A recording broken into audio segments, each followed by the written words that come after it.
मानव कल्याण trust, Shri Ram Balaji Dham बाबा नीम करोली आश्रम trust, लाला Om Prakash Agarwal memorial trust एवं श्री राम कथामृत महोत्सव समिति के तत्वाधान में एक प्रेस वार्ता का आयोजन किया गया, जिसकी अध्यक्षता विनीत गुप्ता लोहिया ने। उन्होंने कहा कि समिति के तत्वाधान में 1 फरवरी से 9 फरवरी तक ब्रेड फैक्ट्री के पास श्री राम कथा का आयोजन किया जा रहा है, जिसमें राम कथा की वर्षा पूज्य भाई श्री रमेश भाई ओझा जी के मुखारविंद से की जाएगी।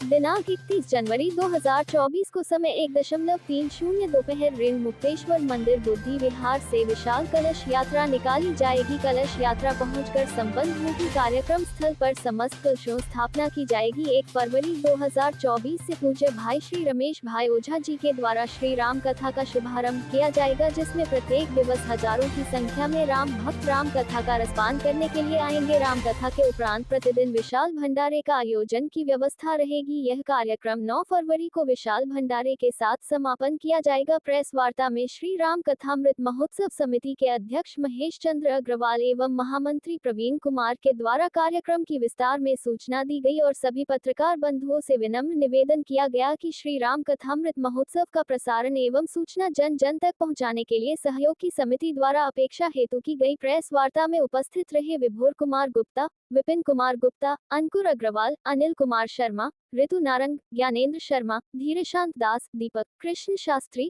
राजीव अग्रवाल, प्रदीप अग्रवाल, राकेश अग्रवाल, शशि अरोड़ा, नरेश सक्सेना, अशोक सिक्का, पंकज माथुर, राम रतन शर्मा, पंकज सक्सेना, विनीत गुप्ता, AK गुप्ता, अजय नारंग आदि मौजूद रहे। होने वाला है और क्या तैयारियां? मुरादाबाद में भगवान राम की बहुत बड़ी कृपा होने वाली है।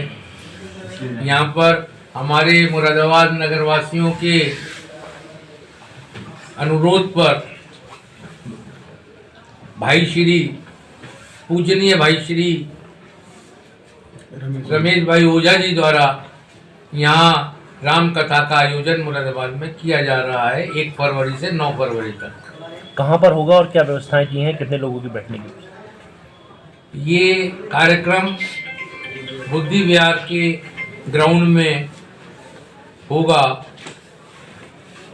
और लगभग उम्मीद है कि 5000 से 10,000 लोग रोजाना अपना राम की कथा सुनेंगे।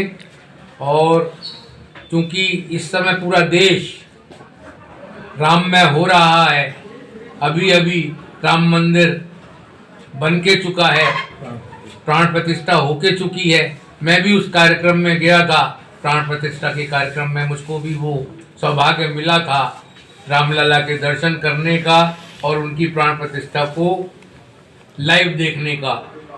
तो मैं तो अपने को बहुत भाग्यशाली समझता हूँ कि हमको वहाँ रामलला के दर्शन हुए और पूरा वातावरण जो आज पूरे देश के अंदर राम में हो रहा है, उसी उपलक्ष्य में हम लोगों ने भी ये विचार किया कि मुरादाबाद के जो नगरवासी हैं उनको भी राम कथा का श्रवण करके वो भी उसका धर्म लाभ कमाएं और जो भगवान श्री राम ने जो आदर्श स्थापित किए, वो स्थापित इसीलिए किए थे कि लोग उसका अनुसरण करें।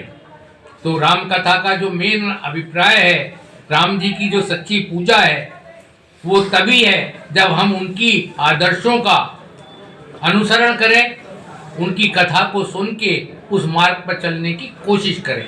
अच्छा सर, इसका समय क्या रहेगा कि मतलब कितने सत्रों में रहेगी और समय क्या रहेगा?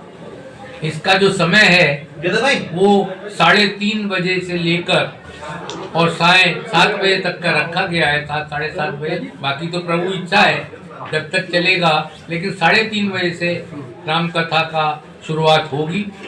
महाराज श्री 3:30 बजे उपस्थित होंगे और अपनी राम कथा का एक सब नगरवासी हमारे उसका श्रवण कर सकेंगे। अच्छा सर, ये जो आयोजन हो रहा है किस परिवार की ओर से कराया जा रहा है?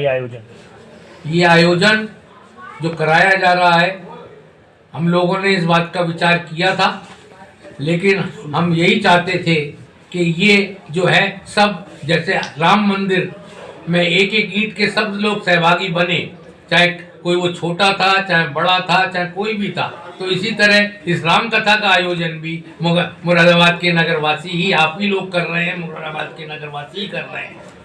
इसमें कोई किसी कथा का वो नहीं करा था, सब कुछ भगवान श्री राम की देन है।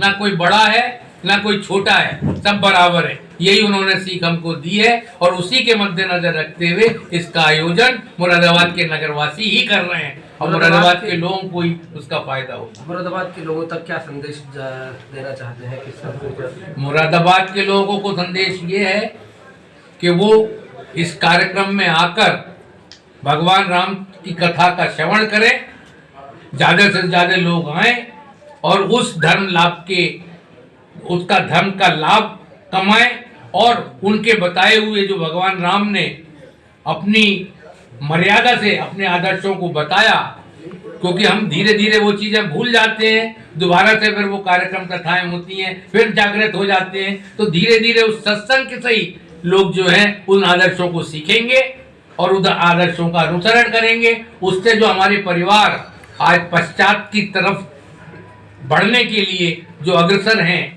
जो आज टीवी में दिखाए जा रहे हैं, वो टूटने के आधार है परिवार के। और भगवान राम ने परिवारों को जोड़ा था, उसमें सबके लिए जो कथाएं हैं वो एक आदर्श दिखाने की कथाएं, तो सब लोग उस आदर्श को का अनुसरण करें और उस रास्ते पर चलें। ये ही इस कथा का मेन उद्देश्य है और मैं समझता हूँ जो लोग भी आएंगे वो उसका धर्म लाभ उठाएंगे। हमारे पूजनीय आदरणीय भाई श्री रमेश भाई ओझा जी पूरे भारतवर्ष के एक जाने माने